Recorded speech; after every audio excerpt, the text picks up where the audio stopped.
is recognized.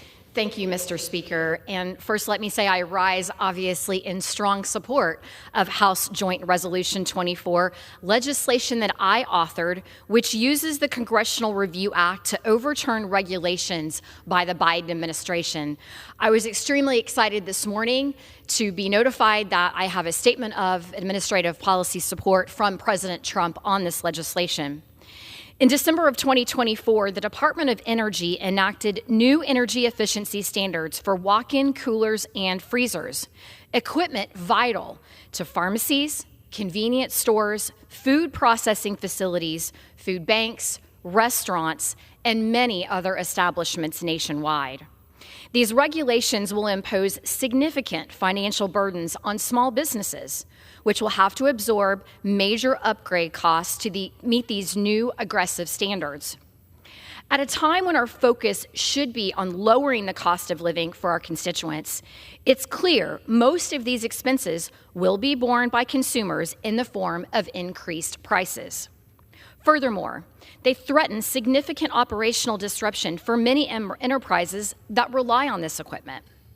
We have heard from many businesses in rural areas, which will have to go through extensive structural and electrical upgrades to accommodate the new equipment. These same businesses have reported that getting their refrigerators and freezers repaired is a process which is already taking too long and expensive and will become even more so. For businesses looking to enter underserved markets, this will be another barrier in doing so.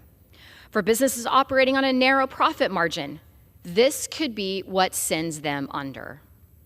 Recognizing these detrimental impacts, I fought against the adoption of this rule and expressed my disapproval last year during the public comment period.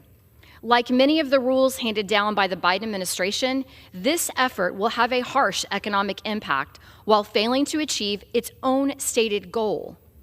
DOE estimates that the rule would carry a minimum price tag of nearly $1 billion with minimal energy usage reduction. My colleague mentioned that it would be a savings of $6 billion over 30 years, but what he didn't mention to you is the cost of new equipment, replacement equipment with these new energy efficiency standards could be tens of thousands of dollars, adding up to billions and billions of dollars that are going to be borne by these businesses. I'm grateful President Trump has taken the decisive action to halt these rules by having the Department of Energy postpone the effective date of these standards, providing breathing room for businesses. However, more work needs to be done, and Congress has a role to play. My resolution seeks to ensure that these overreaching regulations are permanently overturned. By doing so, we will protect small businesses from unnecessary compliance costs and preserve the diversity of choice available to consumers.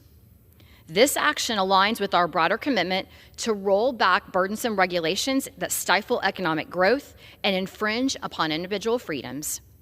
In fact, according to the National Association of Manufacturers, in 2022, the total cost of regulations is estimated at over $3 trillion. We cannot continue to allow burdensome regulations on every aspect of our lives and our businesses. I urge my colleagues to support House Joint Resolution 24, legislation that will reduce burdens on businesses and serve in the best interest of the American people. And with that, Mr. Speaker, I yield. Gentleman from Texas reserves. I do, Mr. Speaker. Thank you. Gentleman from New